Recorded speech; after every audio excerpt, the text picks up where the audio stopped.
나눌 말씀의 제목은 하나님과 함께하는 행복한 광야길입니다. 우리가 흔히 우리 삶을 광야 같다고 많이들 이제 얘기를 하죠. 많은 예기치 않은 일들이 일어나고 또 고통과 문제들이 끊임없이 일어나는 것이 우리 삶이기 때문에 광야 같다라고 이렇게 표현을 하는 것 같습니다. 그러나 우리가 말씀을 조금 더 깊이 이렇게 보면은 사실은 광야길이 힘든 길이 아니라 하나님의 역사를 체험하는 가장 응답이 많은 응답의 시간표로 볼 수가 있죠. 그래서 우리가 이 시간에 정말로 하나님께서 우리에게 날마다 역사하시고 응답해 가고 계신데, 하나님 우리도 이스라엘 백성들처럼 날마다 불신앙이 아닌 하나님의 응답을 체험하는 행복한 광야길이 될 수 있도록 우리가 말씀을 붙잡아야 되겠습니다. 그렇다면 우리 삶 속에서도 하나님은 동일하게 역사하실 것인데 그 응답들을 받아가는 우리들이 되어야 되겠습니다.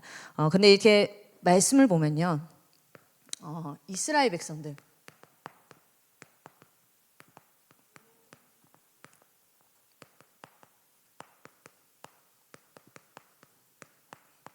이 이스라엘 백성들이 출애굽한 이후에도 계속 불신앙하는 모습들을 보게 됩니다.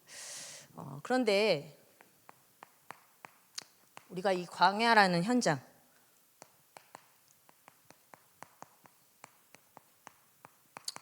이 광야라는 현장을 좀 이해를 해야 되겠죠. 이 광야라는 현장을 여러분 이제 TV 통해서 보셔서 아시겠지만 이 사막이라는 곳하고 비슷한데 굉장히 메마른 땅이에요. 굉장히 메마른 땅이고 먹을 양식과 또 물이 부족하죠.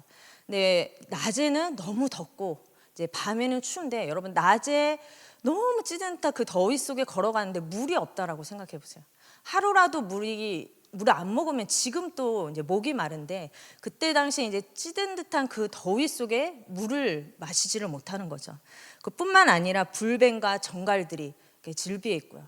사실은 이제 물리면 죽는 이제 너무 위험한 그런 것들이 이제 질비해 있는 곳이 바로 광야라는 이 현장인데, 사실은 생존 자체가 힘든 곳이 광야라는 현장이었습니다. 어떻게 보면 이스라엘 백성들이 불신앙했던 그 모습들이 나라도 그랬을 수도 있었겠다라는 생각이 들어요. 너무 생존 자체가 힘든 현장이었기 때문에 굉장히 이 광야라는 현장에서 이스라엘 백성들은 계속 불신앙을 하게 되죠.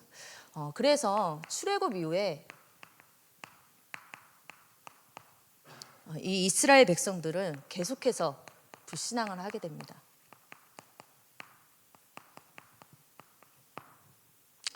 출애굽기 우리 14장 11절부터 12절의 말씀에 보면요, 이제 출애굽하고 나서 이제 광야길을 갔는데 막다른 길에 이제 다다르게 되죠. 이제 홍해 앞에 서게 됩니다.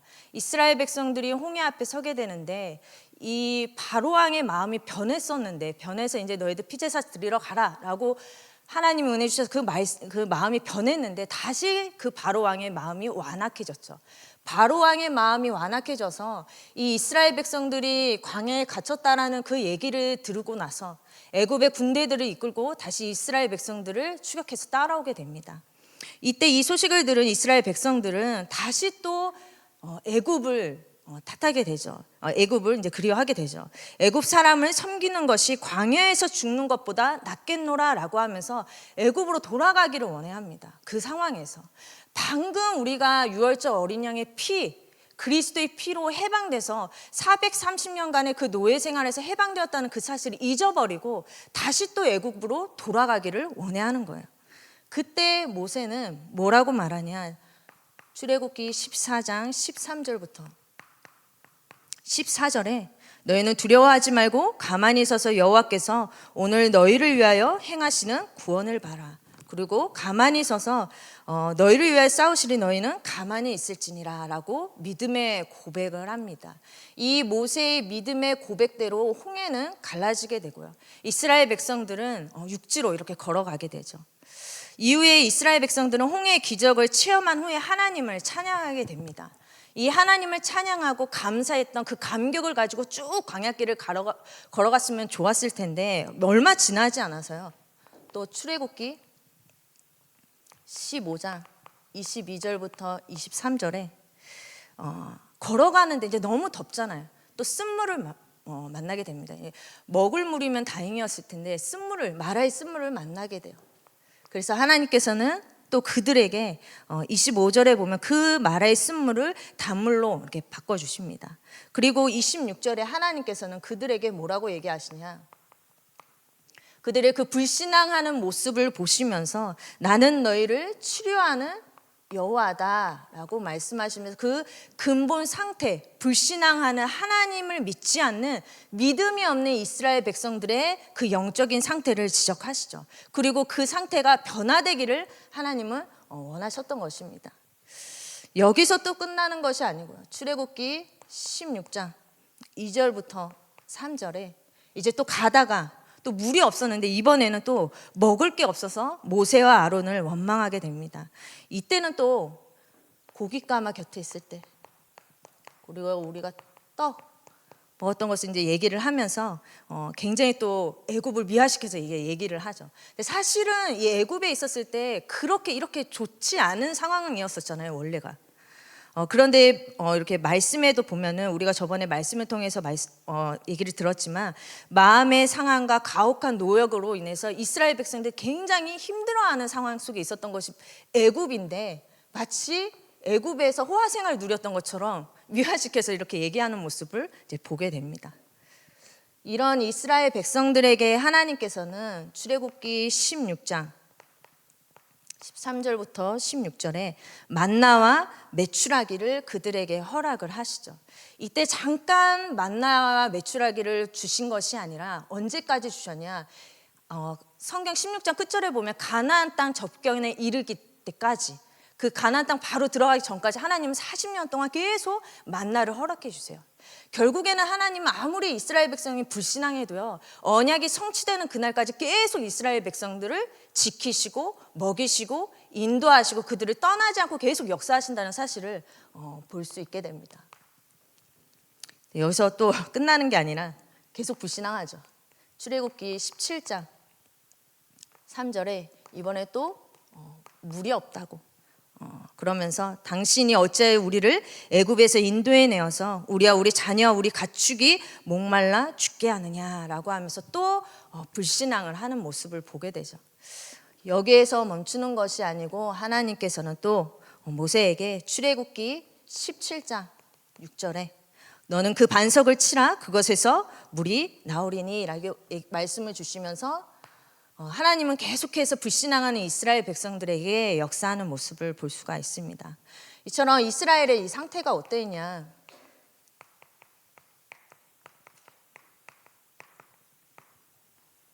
운명은 바뀌었지만요, 계속 과거에서 벗어나지 않는 상태 속에 있는 거예요. 노예의 근성을, 그것을 버리지를 못하고 있는 모습이죠. 6월절 어린 양의 그 피로, 그 피 언약으로 해방돼서 430년 동안 그 고통 속에 있었던, 거기에서 해방되어서 나왔는데 그 언약은 까마득하게 잊어버리고 계속 애굽을 그리워하는 모습을 볼 수가 있습니다. 그래서 원망하고 불신앙하고 갈등, 그리고 다툼으로 가득한 영적인 상태 속에 있는 거죠. 한마디로 창세기 3장, 6장, 11장에 나 육신, 세상 중심으로 가득한 이스라엘 백성들의 모습을 볼 수가 있습니다. 그런데 사실은 이 광야길, 이스라엘 백성들이 이렇게 불신앙하면서 원망하면서 지내왔던 이 40년의 광야길이 꼭 이렇게 원망만 해야 될 만큼 응답이 없었던 현장이 아니었잖아요. 우리가 말씀을 통해서 봤지만 사실은 광야 현장은 가장 큰 하나님의 응답의 현장이었습니다. 그런데 왜 하나님은 이 이스라엘 백성을 광야길로 인도하셨냐, 그들을 치유하시고 마침내 복을 얻게 하시려는 하나님의 숨겨진 의도가 있었던 거예요. 그래서 결국에는 가나안 땅을 가도록, 하나님이 정복하는 하나님의 자녀가 되도록 하나님은 계속 인도해 가셨던 것이죠. 그러면 우리가 광야 같은 삶을 사는 우리 또한 이 응답을 받기 위해서 어떻게 해야 되냐, 광야길 같은 우리의 삶, 너무 많은 예기치 않은 일들과 문제들이 막 다가오는데 그 현장 속에서 우리가 정말로 흔들리지 않고 하나님이 원하시는 약속의 땅, 그 가나안 땅, 세계복음화를 향해 갈 수 있는 길은 뭐냐? 그 응답을 받기 위해서는 이미 내게 주신 것, 여기에 확신을 가지셔야 됩니다. 하나님은 무엇을 찾으라고, 무엇을 열심히 하라고 우리에게 말씀하지 않으십니다. 이미 우리에게 다 주셨어요. 그러면 우리는 내게 주신 것이 무엇인지 알고 거기에 대한 확신이 필요합니다. 첫 번째로는 우리는 가장 중요한, 내가 구원받은 하나님의 자녀라는 사실에 대한 확신을 가지셔야 합니다. 즉, 나의 정체성에 대해서 확신을 가져야 되는 거죠. 요한복음 1장 12절에 영접하는 자, 곧 그 이름을 믿는 자들에게는 하나님의 자녀가 되는 권세를 주셨으니 라고 하셨어요. 여러분들이 내가 예수 그리스도를 믿고 입을 벌려서 예수가 그리스도, 내 마음에 오셔서 나와 항상 함께 해주세요 라고 기도한 그 순간 눈에 보이는 변화는 없었지만 우리의 신분이 변화되었다는 사실. 그래서 내가 하나님의 자녀가 되어서 완전히 저주와 재앙 가운데서 허덕이면서 살아갈 인생이었는데 내가 하나님의 자녀가 되었다는 사실, 여러분 여기에 확신을 가지시기를 바랍니다. 그래서 요한복음 5장 24절에 내가 영생을 얻었고 사망에서 생명으로 옮김받은 하나님의 자녀라는 사실, 신명기 33장 29절에 이스라엘이여 너는 행복한 사람이로다. 여호와의 구원을 너같이 얻은 백성이 누구냐라고 하셨죠. 여러분, 우리가 구원을 받았다는 것은 우리 삶의 가장 큰 축복입니다. 정말 가장 큰 축복이에요. 내가 구원을 받았다는 것은 내가 할 수 없는 그 일을 하나님께서 나를 완전히 건져주셔서 저주와 재앙에서 완전히 우리가 해방받아서 하나님과 함께하며 살아갈 수 있는 영적인 신분이 되어졌다는 거예요. 하나님의 자녀로 변화됐다는 거예요. 출애굽기 12장 13절에 이 예수 그리스도의 피를 가진 자, 이 바른 자, 이 가문과 가정에는 재앙이 넘어간다라고 하나님께서 말씀하셨죠. 즉, 재앙이 임하지 못하는 신분을 가진 자가 바로 하나님의 자녀입니다. 재앙이 가득한 시대를 살아가는데 우려하는 그 재앙이 상관이 없어요. 재앙이 임하지 못하는 신분, 하나님의 자녀가 바로 우리입니다. 이사야서 6장 13절에 그런 우리를 이제는 재앙 가득한 이 시대를 살리라고 남은 자로 우리를 불러주셨어요. 근데 이 하나님의 자녀라는 이 신분이요, 나에게 충만하면요 어떠한 일이 있어도 사실은 넘어지지 않는 것 같아요. 내가 하나님의 자녀라는 거. 우리 태훈이가 어느 날 저한테 은혜를 받았는지 오늘 딱 이렇게 가가지고 엄마 나 아무래도 진짜 대단한 하나님의 자녀인 것 같아 이러는 거예요. 그래서 내가 그래 너 맞아, 너 대단한 하나님 자녀 맞아. 엄마 나 진짜야 이러는 거예요. 그래서 내가 진짜 맞아. 자기 말씀이 너무 좋대요. 그때부터 성경책을 막 주차장 가면서도 막 읽고 잠자기 전에도 읽고 막 자기 성경책이 너무 좋다면서 막 혼자서 읽고 막 이러더라고요. 그게 얼마나 갈지 모르겠는데 어쨌든 감사하게 지금까지 지속이 돼가고는 있는데, 우리가 진짜 성령 충만하고요, 우리가 내가 하나님의 자녀라는 신분이 확실하면 무슨 문제가 와도 다 오케이요. 괜찮아, 내가 하나님 자녀니까, 내가 함께하니까. 애가 그렇게 한번 은혜를 받고 오더니 동생이 못만 네 안에 누구 있어? 그래서 하나님 계시지, 그치? 봐봐, 형아도 그랬어. 너 하나님 자녀야. 이렇게 계속 팀사역하래. 나올 수밖에 없거든요. 너무 내가 하나님의 자녀라는 사실에 진짜 확신이 있으면 말하게 되고요. 옆에 있는 사람이 막 문제 있다. 괜찮아, 너 하나님 자녀야. 계속 팀사역하게 되고요. 여러분, 이 확신이 있으면 아무리 광야길 현장에서 물이 없고요, 불뱀과 정갈이 들비에 있어도요 괜찮아요. 두렵지 않아요. 왜냐? 만물을 지으신 하나님이 나와 함께 하시기 때문에. 그래서 신앙생활에 무엇이 가장 중요하죠? 내 정체성, 내가 누군가, 나는 누구인가, 나는 하나님의 자녀다. 여러분, 여기에 대한 확신을 가지시기를 바랍니다. 두 번째로는 우리가 무엇에 대한 확신을 가져야 됩니까? 두 번째로는 구원받은 자에게 주시 이 축복에 대한 확신을 가지셔야 됩니다. 우리는요, 하나님의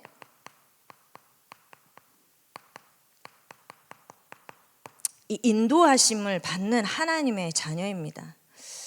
출애굽기에 보면요, 출애굽기 13장 21절부터 22절에 이제 출애굽한 이 이스라엘 백성들이 광야길을 걸어가는데 하나님께서는 낮에는 구름 기둥으로 밤에는 불 기둥으로 그들을 가장 적합한 방법으로 끝까지 인도해 가시는 것을 볼 수가 있습니다.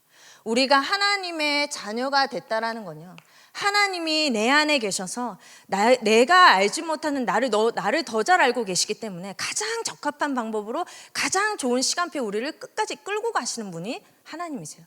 그 하나님의 인도하심을 받는 그 축복을 받은 나라는 사실을 여러분 광야길 걸어가시면서 기억하시기를 바랍니다. 뿐만 아니라 아까 전에도 말씀드렸는데 출애굽기 16장 35절에 가나안 땅 적경에 이르기까지 그들이 만나를 먹었더라. 하나님께서 끝까지 책임지시는 거예요.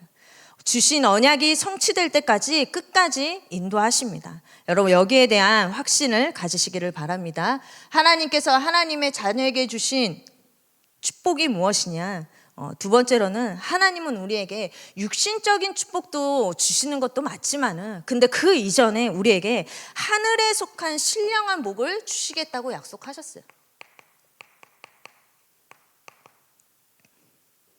그래서 에베소서 1장 3절부터 5절에 하늘에 속한 신령한 복을 우리에게 주셔서 정말 이 영적인 축복을 이 땅에서 누리면서 살아갈 수 있도록, 이사야 선지자가 그 북이스라엘의 멸망에 이르기 때 진짜 기도하면서 있으니까, 기도하는 한 사람 이사야가 있으니까 다 멸망하는 것처럼 보이는 그 현장에서 하나님의 그 보좌의 능력이, 역사가 성전에 임하는 것을 봤던 이사야처럼 우리가 이 땅에 완전히 멸망 가운데 가고 있다 하더라도 하나님이 우리에게 주신 이 복, 영적인 축복을 누리는 한 사람으로 하나님을 우리를 부르셨다라는 것입니다. 그래서 우리가 하나님의 일하심을 체험할 자로, 하나님의 일하심을 보는 자로, 신령한 복을 받은 자로 하나님은 우리를 부르셨죠. 요한복음 14장 16절부터 17절에 또 다른 보혜사를 너희에게 주사 영원토록 너희와 함께 있게 하리니. 하나님이 우리와 함께 하시고 우리를 인도해 가십니다. 이것이 우리의 배경인데 우리는 자꾸만 이러한 영적인 사실, 내가 받은 축복들을 놓치고 오늘 현재 나에게 와 있는 현실의 문제를 따라가기가 너무 급한 연약한 모습들을 많이 볼 수가 있습니다. 여러분, 우리에게 주신 축복, 우리에게 주신 그 신분을 기억하시고 누리시는 여러분들 되시기를 바랍니다. 세 번째는 뭐냐? 구원받은 자에게 주신 영적 배경에 대한 여러분 확신을 가지시기를 바랍니다. 하나님의 자녀가 됐다는 것은요, 요한일서 5장 18절에 하나님께로부터 나신 자가 그를 지키심에 악한 자가 그를 만지지도 못하느니라. 악한 자가 만지지도 못해요. 하나님이 나를 지키시고 내 안에 함께 하시기 때문에 악한 자가 나를 만지지도 못한다라고 말씀하셨습니다. 그게 하나님 자녀의 영적인 배경이에요. 아무도 못 건드려요, 우리를. 하나님이 우리를 지키시고 보호하시고 인도해 가시는 거예요. 베드로전서 1장 5절에 너희는 말세에 나타내기로 예비하신 구원을 얻기 위해 믿음으로 말미암아 하나님의 능력으로 보호하심을 받았느니라. 하나님의 자녀의 영적인 배경이 뭐냐? 하나님이 우리를 하나님의 능력으로 보호하신다 그랬어요. 광야길 걸어갈 때도 마찬가지겠죠. 우리 삶에 많은 예기치 않은 문제들과 너무 사건, 사고들, 여러 가지 일들이 있는데 여러분 두려워하지 않을 이유가 뭐냐? 하나님께서 우리를 하나님의 능력으로 보호하신다 그랬어요. 악한 자가 우리를 건드리지도 못한다고 말씀하셨습니다. 여러분, 이 영적인 배경을 정말 누리시는 여러분들 되시기를 바랍니다. 예전에 TV에서 이경규가 딸한테 이렇게 얘기를 하는 내용을 봤는데 되게 마음에 와닿더라고요. 이제 딸이 이제 시집을 갔는데 이 딸을 불러서 얘기를 하는 거예요. 그래서 이제 내가 이제 얘기를 하는데 나는 네가 나한테 많은 사람들이 있지만 나는 너에게 비빌 언덕이 되었으면 좋겠다라고 얘기를 하더라고요. 딸이 시집을 갔는데 비빌 언덕 이게 뭐냐? 소떼나 양떼도 비빌 언덕이 있어야지 살아가는데 네가 이제 앞으로 살아갈 때 그 비빌 언덕이 남편이 될 수도 있고 뭐 다른 사람이 될 수도 있겠지만 네가 살아가면서 나는 너에게 비빌 언덕이 되어줬으면 좋겠다고. 즉 살아가다 보면 너무 힘든 일이 많은데 언제든지 아빠한테 오라는 거죠.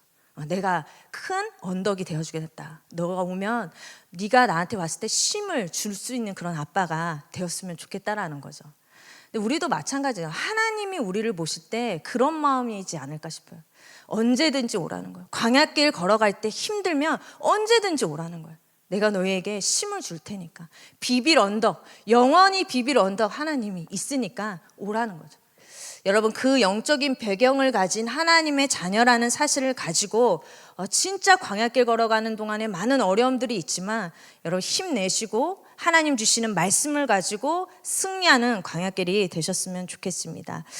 이처럼 우리에게 주신 내가 하나님의 자녀라는 정체성, 나에게 주신 이 축복에 대한 확신, 영적 배경에 대한 이 확신을 가지고 살아야 되는데 이것이 우리 삶의 기준이 되어야 됩니다. 언약 중심으로의 생각의 전환이 필요한 거죠. 우리는 멸망할 자가 아니라고 말씀하셨습니다. 우리가 세상 것에 휘둘리면서 살아가는 인생이 아니고 세상을 살릴 자다라고 말씀을 하셨죠. 그렇다면 우리가 이러한 내게 주신 거에 대한 확신을 가지고 또 세 번째로는 하나님이 우리에게 주셨던 그 언약, 이 언약을 바라보는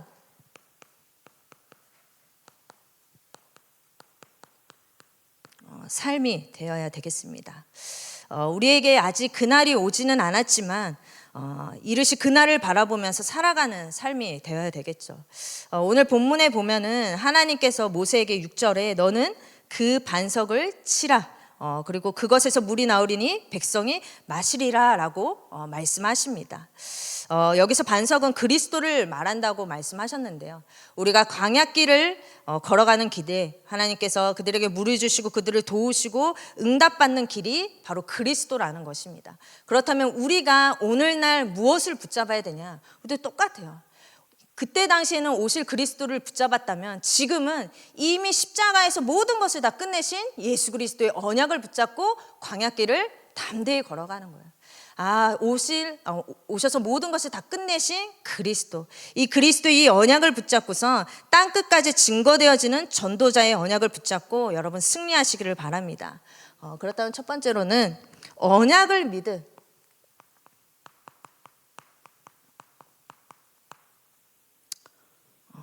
언약을 믿는 믿음으로 살아간 전도자들이 있습니다.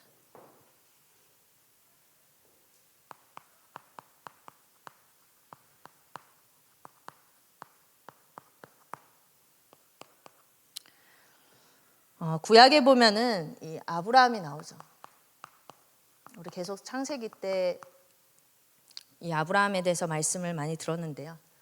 히브리서 11장 우리 8절부터 10절에 보면 이 아브라함이 어떻게 살아갔냐. 이는 그가 하나님이 계획하시고 지으실 터가 있는 성을 바랐습니다. 즉 가나안 땅의 그 언약을 바라보면서 살아갔던 사람이 바로 아브라함입니다. 16절에는 더 나은 본향을 사모하니 곧 하늘에 있는 것이라. 즉 하늘에 있는 그것을 바라보면서 살아갔던 사람이 아브라함입니다. 모세도 그랬죠. 우리 계속 말씀을 들었지만 모세는 히브리서 11장 26절에 보면 그리스도를 위하여 받는 수모를 애굽의 모든 보화보다 더 큰 재물로 여겼으니 이는 상 주시는 이심을 바라봤다라고 합니다.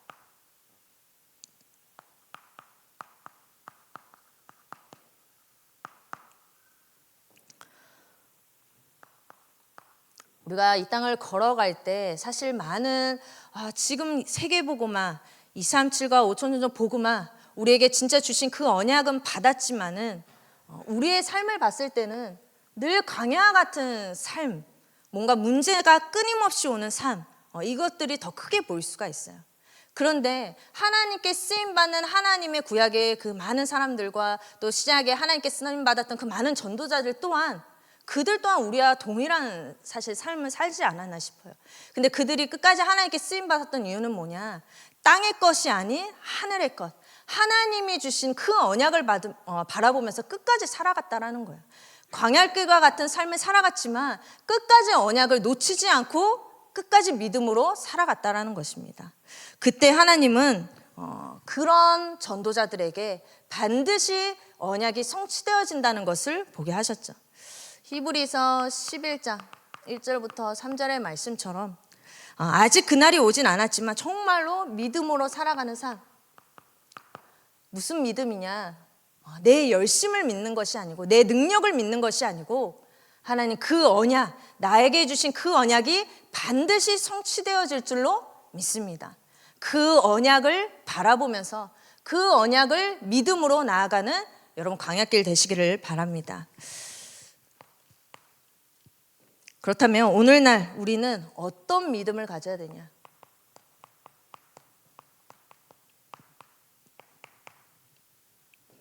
여러분 요한복음 19장 30절에 십자가에서 모든 것을 다 끝내신 이 언약을 붙잡으시기를 바랍니다. 이게 성령 충만할 때는 아멘이 되고요.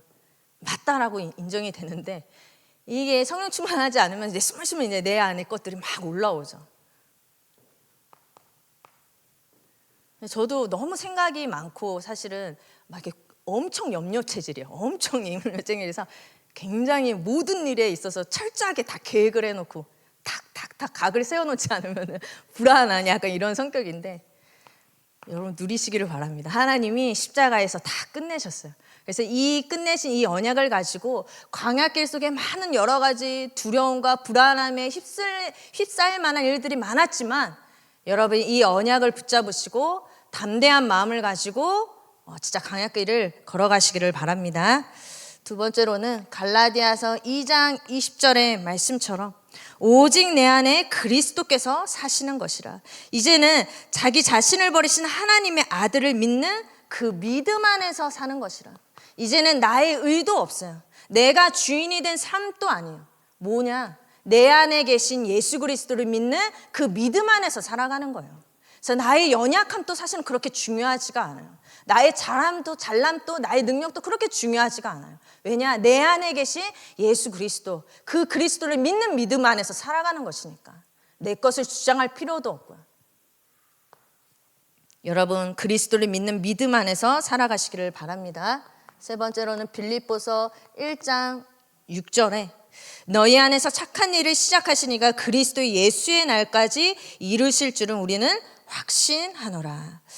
우리가 주일 오후 때 말씀을 받았지만 미래의 응답을 갖고 오늘을 살아가는 거예요. 미래가 아직 오진 않았지만 그 미래에 오실 것을 끌어당겨서 오늘 살아가는 거예요. 그게 바로 믿음입니다. 그래서 여러분 문제가 딱 왔다. 낙심하지 마시고 진짜 그리스도의 언약을 붙잡고 광야길 걸어가시기를 바랍니다. 우리 삶에 많은 문제들이 있고 피하고 싶은 문제들도 있지만은 피한다고 되지 않죠, 그죠? 근데 우리가 하나님 진짜 그리스도 이 언약을 믿는 믿음으로 문제를 내려놓고 하나님 앞에 서는 여러분들 되시기를 바랍니다. 이때 광야는 고난의 길이 아닌 행복한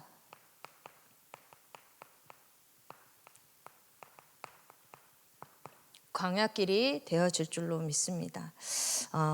우리가 광야길을 걸어갈 때요. 유월절 어린 양의 피로 내가 430년의 그 노예 생활에서 해방되었다라는 그 사실, 여러분 그것을 기억하시고 내가 비록 지금은 광야라는 현장에 있지만 정말 생존 자체가 힘든 그 광야라는 현장 속에 있지만 내가 걸어가는 방향은 가나안 언약, 가나안 땅의 그 언약을 향해 걸어간다는 그 사실을 가지고 광야길을 걸어간다면 그 길이 고난이 아닌 행복한 광야길이 되어질 줄로 믿습니다. 그래서 이것이 되어질 때 그 모든 길이 우리가 치유를 받는 가장 행복한 시간이고요. 이것이 돌아가는 것 같은데요. 사실은 11일이면 바로 갈 수 있었잖아요. 근데 40년을 돌아가면서 가게 하신 이유가 뭐냐? 그게 길이에요. 그게 세계복음화의 이정표입니다.